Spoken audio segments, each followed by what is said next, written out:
He was publicly humiliated, accused of spreading hate and division, all because of the red MAGA hat he wore without hesitation. Sarcastic jabs, calls for security, and a judgmental crowd turned him into a target. But none of them knew who he really was. When his name was announced from the stage, the room froze, and the tables turned in the most shocking way. What happened next? Let's just say no one saw it coming. The TechConnect Expo in San Diego was the kind of event where ambition and egos collided in an air-conditioned whirlwind of coffee-fueled networking. Bright LED panels advertised the latest apps and gadgets, while startup founders pitched their world-changing ideas to anyone who'd listen, and to some who clearly wouldn't. The air was alive with the hum of innovation and overpriced espresso machines. Kris Banks, 45, strode through the crowded convention center with the calm authority of someone who knew they belonged, even if his attire said otherwise.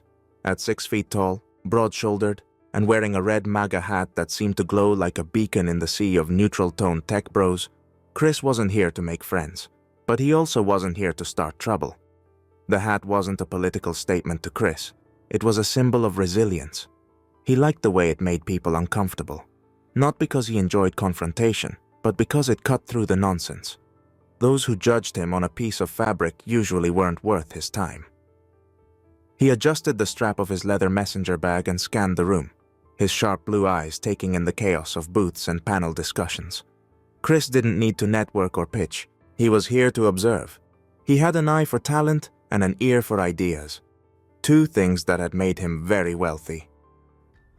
As Kris stopped near a table of complimentary snacks, the day took a sharp turn.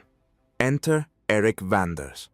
Eric, a 30-something influencer with 3.7 million followers and a wardrobe curated by brands desperate for his approval, was the self-proclaimed voice of the tech-savvy, socially conscious generation. Known for his viral takedowns of anyone who dared step out of line with his worldview, Eric was a walking controversy machine, and he thrived on it. Spotting Kris from across the room, Eric's perfectly groomed eyebrows shot up like radar detecting a target. The hat, the nerve. Well, what do we have here? Eric's voice, dripping with performative disdain, echoed louder than necessary as he pointed his phone camera at Kris. Ladies and gentlemen, we've got ourselves a blast from the past, a walking relic of an outdated era. The room seemed to tilt. Conversations hushed, and heads turned. A ripple of curiosity and tension spread through the crowd as people began to gather around the unfolding spectacle. Kris, unbothered, picked up a cheese cube from the table and popped it into his mouth. He chewed thoughtfully, then looked up at Eric with a faint smile. "Good morning," Kris said, his tone as casual as if he were greeting a neighbor on a sunny day.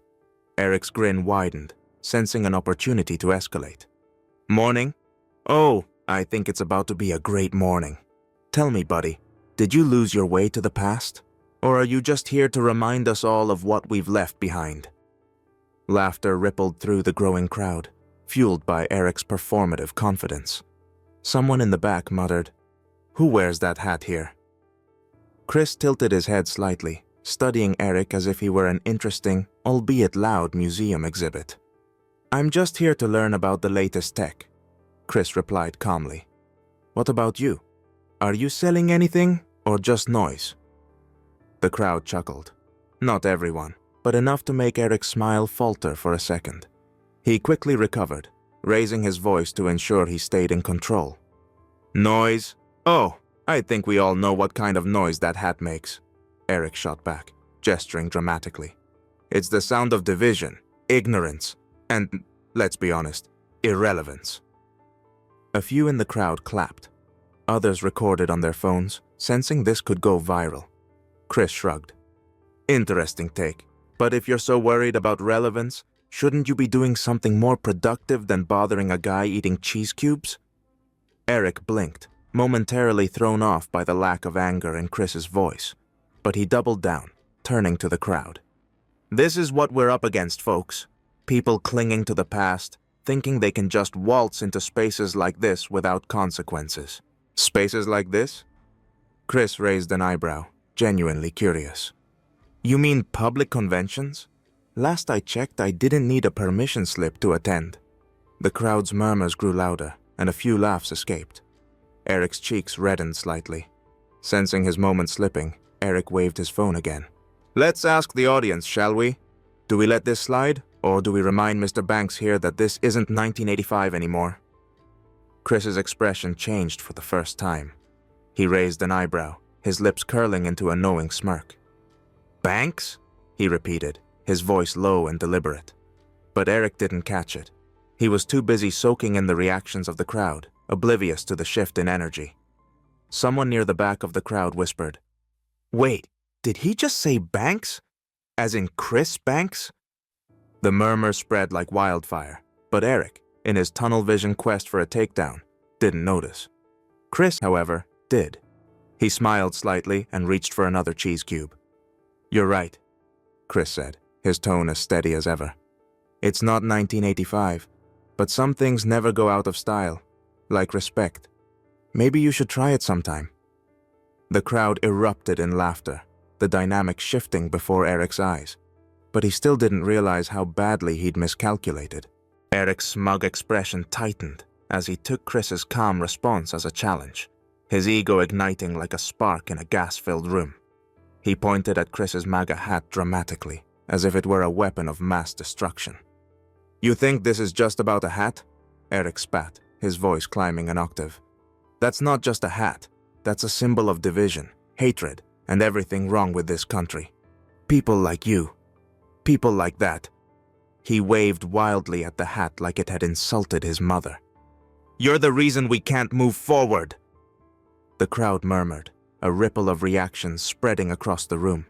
Some nodded, smirking in agreement, while others looked uncomfortable, clearly wondering if this was a publicity stunt gone too far. Kris, still unfazed, adjusted the strap of his bag and took another bite of a cheese cube, chewing slowly before responding. "Everyone's entitled to their opinion," he said casually. "But I gotta say, yelling at strangers doesn't seem like a great way to win people over. Maybe try decaf next time?" The crowd laughed, some nervously, some genuinely, but enough to chip away at Eric's dominance. The influencer's face reddened, his jaw tightening. "Oh, so you're just gonna stand there and pretend you're the victim?" Eric barked. "Let me guess. You're one of those people who think free speech is a one-way street. Well, not here, buddy. Not at this event." Kris raised an eyebrow, his calm demeanor irritating Eric further. "Free speech, huh? Does that include shouting down people you don't agree with? Just curious." The crowd's murmurs grew louder, the tension in the air thickening like San Diego smog. Eric turned toward the group of onlookers, gesturing grandly. "See, folks? This is what we're up against," he declared, his voice ringing out like a preacher at a pulpit. "People who refuse to adapt, who cling to outdated ideologies, who come into our spaces thinking they can just exist?" Kris interjected, tilting his head. The crowd chuckled again, and Eric's fury reached a boiling point. "That's it!" Eric snapped, his voice cracking slightly. "This man is ruining the atmosphere of this event. Security!" Eric waved his arm dramatically toward a nearby event organizer, a young man in an ill-fitting blazer who looked like he'd much rather be anywhere else. "Excuse me," Eric barked at the organizer, "but this individual is creating a hostile environment, and I demand he be removed immediately." The organizer hesitated, glancing between Eric's flushed face and Kris's unbothered one. What seems to be the problem?" "The problem," Eric hissed, "is that hat and everything it represents. This man has no business being here." Kris finally set down his plate of snacks and extended a hand to the organizer with a polite smile. "Hi there," he said. "Name's Kris Banks. Don't worry about the commotion. I think our friend here is just having a rough morning." The organizer blinked, then hesitantly shook Kris's hand. Mr. Banks, is it? Are you an attendee?" "I am," Kris replied, his tone steady. "And I was under the impression this was a public event open to anyone interested in tech. Was I mistaken?" The organizer opened his mouth to respond, but Eric cut him off. "This is outrageous!" Eric shouted, throwing his arms up like a conductor leading an orchestra of outrage. "You're seriously going to let this guy stay? He's undermining the integrity of this event." "Integrity?" Kris repeated, arching an eyebrow. "All I've done is eat cheese cubes and listen to someone yell about my hat. If anyone's causing a scene, it's not me." The organizer scratched the back of his neck nervously. Maybe we can all just calm down and—" "I won't calm down," Eric interrupted, pointing a trembling finger at Kris. "This man is toxic. If you don't remove him, you're complicit in letting this kind of behavior thrive." Kris sighed, pulling out his phone and scrolling casually. "Hey, you want to call the cops too? Maybe they can help you sort through your feelings." The crowd erupted into laughter, and even the organizer's lips twitched. Eric, on the other hand, was livid, his face practically glowing red. "That's it," Eric growled. "If you won't handle this, I will." The organizer, now visibly sweating, leaned toward Kris and whispered, Mr. Banks, maybe we should step aside for a moment." Kris clapped the organizer on the shoulder with an easy smile. "Don't worry," he said. "I think everything's about to clear up. You'll see." And with that cryptic statement, Kris turned back to Eric, his calm gaze meeting the influencer's wild-eyed glare. The crowd was glued to the scene, phones recording, whispers swirling. Eric had no idea how badly he'd just miscalculated. The hum of the auditorium faded as the MC's voice boomed through the speakers. "Ladies and gentlemen, it's my honor to introduce a man who has redefined success in technology, investing in some of the most groundbreaking startups of our generation, Kris Banks." All eyes turned toward the back of the room. The crowd erupted in applause as Kris, still wearing his MAGA hat, casually made his way to the stage. The spotlight followed him, illuminating his confident stride and the faint smirk tugging at the corners of his mouth. For a moment, it felt as if the entire world had paused, waiting to see what he would do next. Eric, frozen among the audience, felt a chill creep up his spine. His smug expression crumbled into one of pure disbelief. He leaned toward the person next to him and whispered, "This has to be a mistake. Him?" But it wasn't a mistake.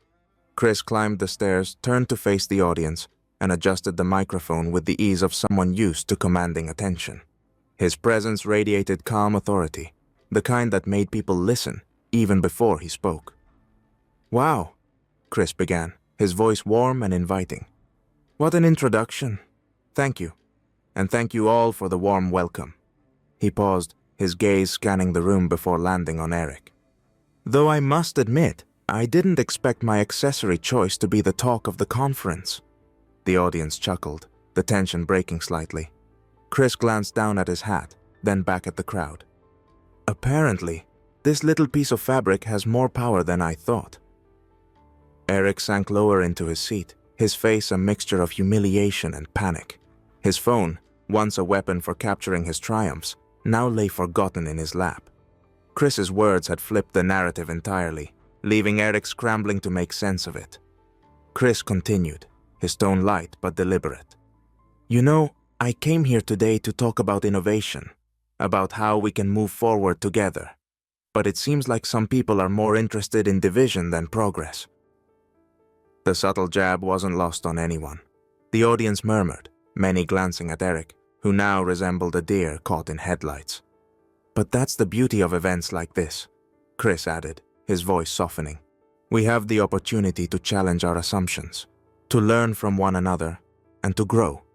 And isn't that what innovation is all about? Breaking barriers, not building them."